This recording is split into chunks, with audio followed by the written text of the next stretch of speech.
What's up? My name is Vanessa. Welcome to my workshop on being disgusted with family members' choices, but choosing to love them anyway.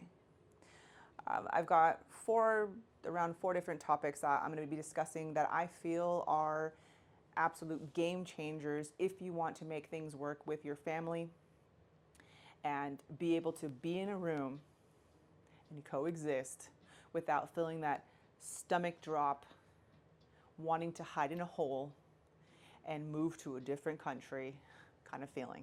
And I don't know if you know what I'm talking about, but that's how it could feel sometimes. So I'm going to be discussing how I blamed my father for years for my downfalls and for my sabotaging ways and what it's led to.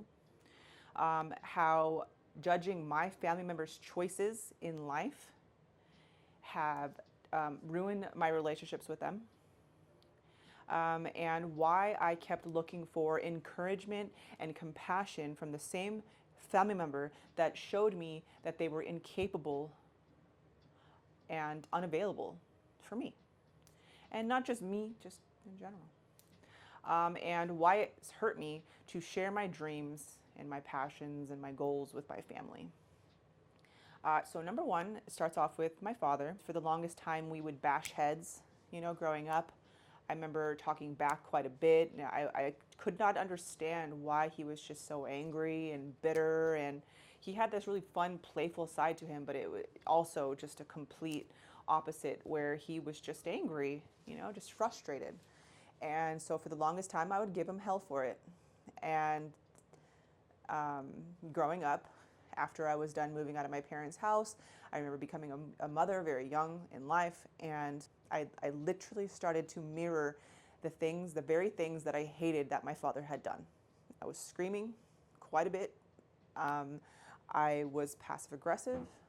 I would sabotage myself with not believing in myself, quitting before even trying because I just had no faith in myself, and the list goes on from there. I feel like I'm able to look at him in a different way where he grew up in an environment that may not have supported him in a way to equip him with the emotional bandwidth to love me the way I needed to be loved.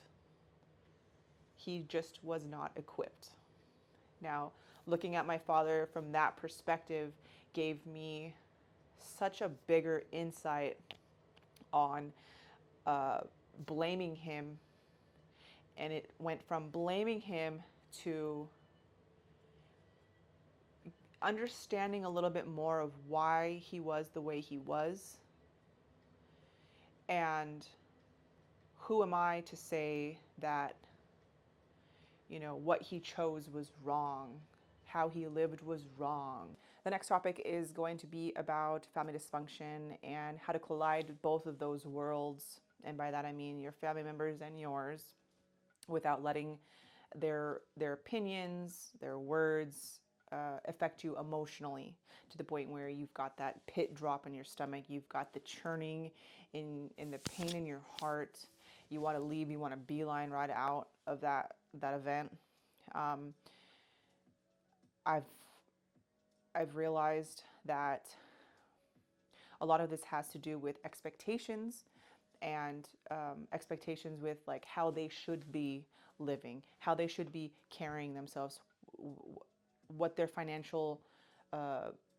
what their finances should look like, what their living quarters should look like. You have this opinion or this vision for your family members, and because they're not living up to this vision in your head, it pisses you off, right? Well, I'm going to tell you that that's led to me. It's led to a lot of ruined relationships within my family that that have taken a really long time to salvage, and it's a heavy burden on myself and on you to live that way, to maybe look at your family member as less than because that's how they choose to live. So if you want to continue making an effort with this family member that may be living a certain way, choosing to continue to go down this route of not being healthy, with the food that they're eating, with the smokes that they're smoking, the drinking that they're doing, whatever it may be. Instead of saying, yeah, you know what, I don't know, you really do have a problem. Like if you've already gone down that route, you've gone down the, hey, let's get you some help. You've already done that. And they still come to you every now and then, like with the same story. People are liars. People are stealing from me. I'm so sick. I'm so poor. Whatever their story is,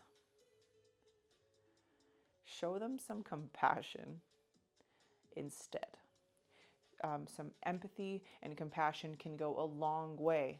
For example, your family member calls you on the phone. Hey, I want to quit drinking. I just want to let go of this. I'm just done. Instead of saying, yeah, you should definitely do that. Or, oh, I love that idea. Give them the grace of, but if you choose to do it again, I'll still love you. But if you choose to continue, that's just what you like.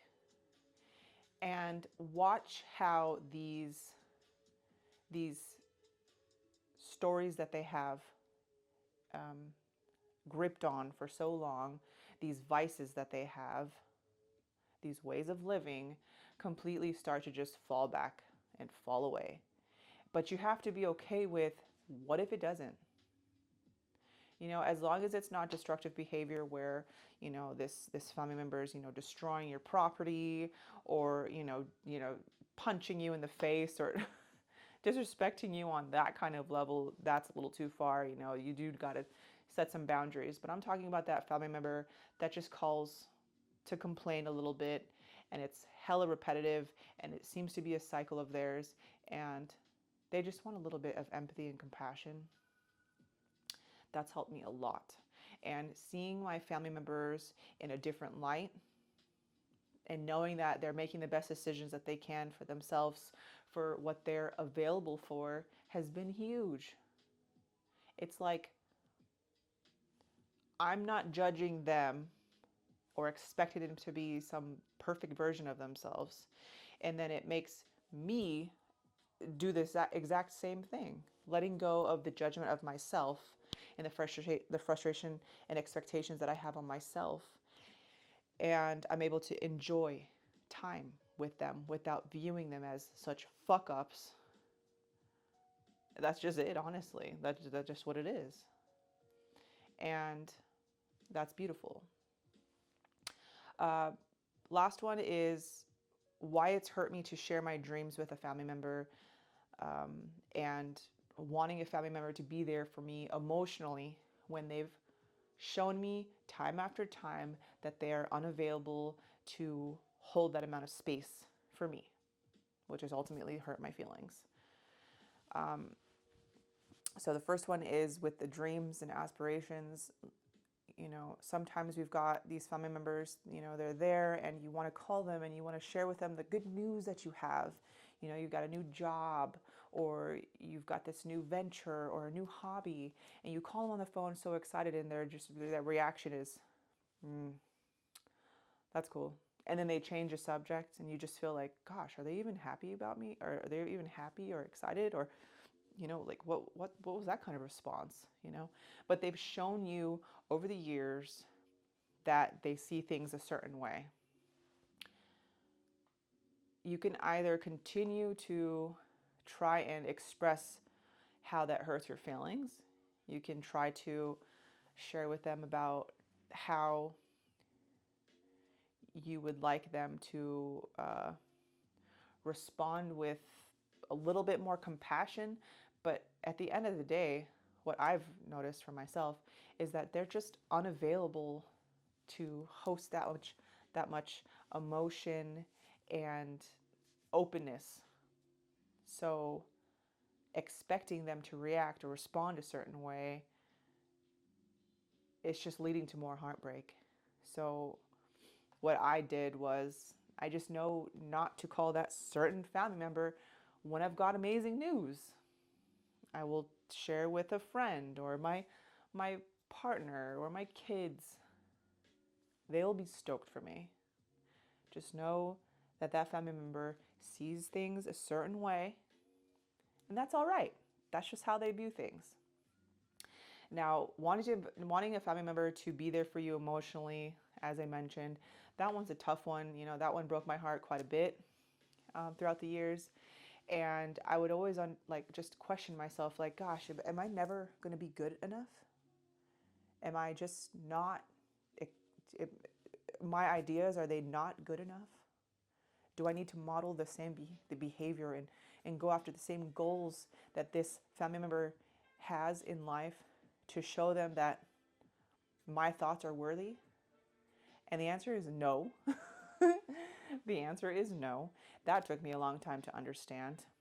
There was nothing ever wrong with me. There was nothing ever wrong with you. They just don't have the tools to show you the love and the response that you're looking for. So we're gonna wrap this video up, and I'm hoping that some of these stories that I shared with you will help you with your family member that ultimately disgusts you. When you walk into the room, you know, you just really cringe at their comments, whether it be about your weight, whether it be about your profession, or your choices in your love life, or why you're going to school, whatever the case may be. Just know that you have the choice to change those emotions that you're feeling, and it will get better.